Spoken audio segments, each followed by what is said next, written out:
If going to the DMV to register your semi-truck sounds right to you, this video is for you.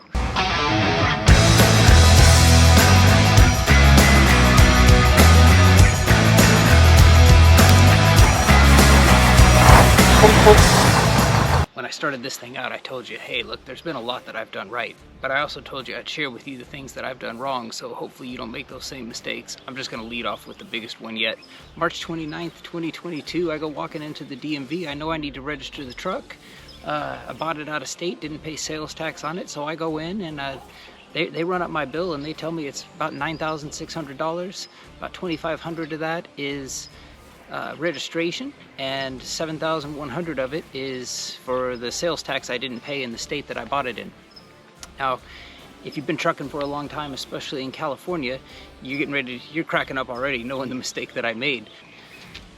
They came today, Apportioned plates. I don't know if you can see the postmark on there, but I got them in the mail today. They're postmarked May 2nd, 2022. They just came. This has been a cluster for me. So if you want those apportion plates in California, you're gonna have to go over to the IRP or International Registration Plans website. It's too much to say. I'll put a link in the description below, or if you want, scan this QR code and it'll take you there.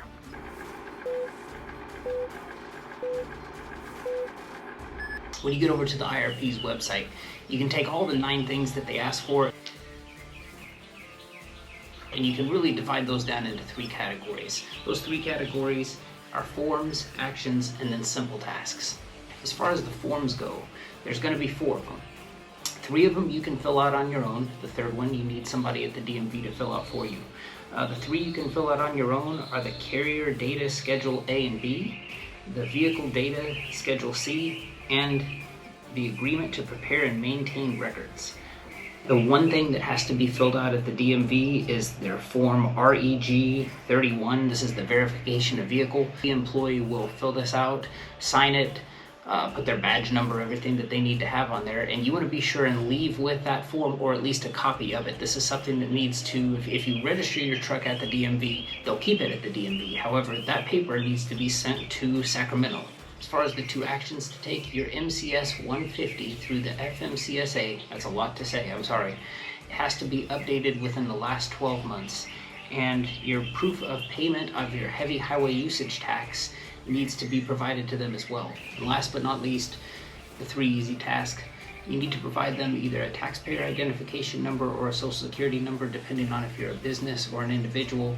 You need to provide them a copy of your California driver's license, and you need to prove that your business has a California mailing address. PO boxes don't work.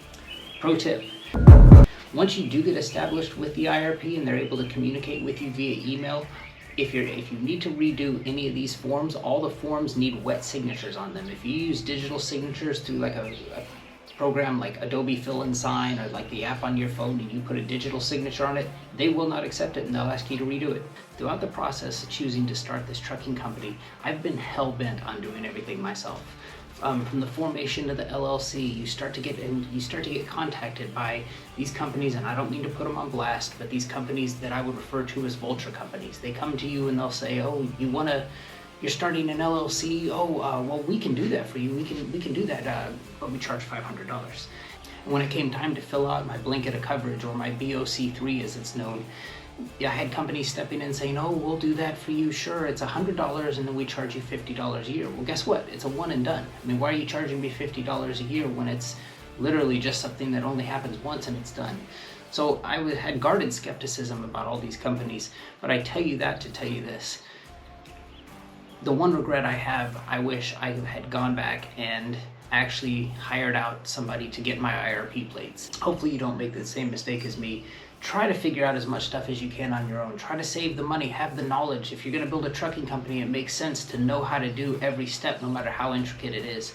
However, when it comes to the California IRP, getting all the stars to align, only to deal with them through snail mail, you're better off paying $350 to one of these services. You get your IRP tag or your apportion tags in 2 days, and you don't pull some bonehead stuff like I did.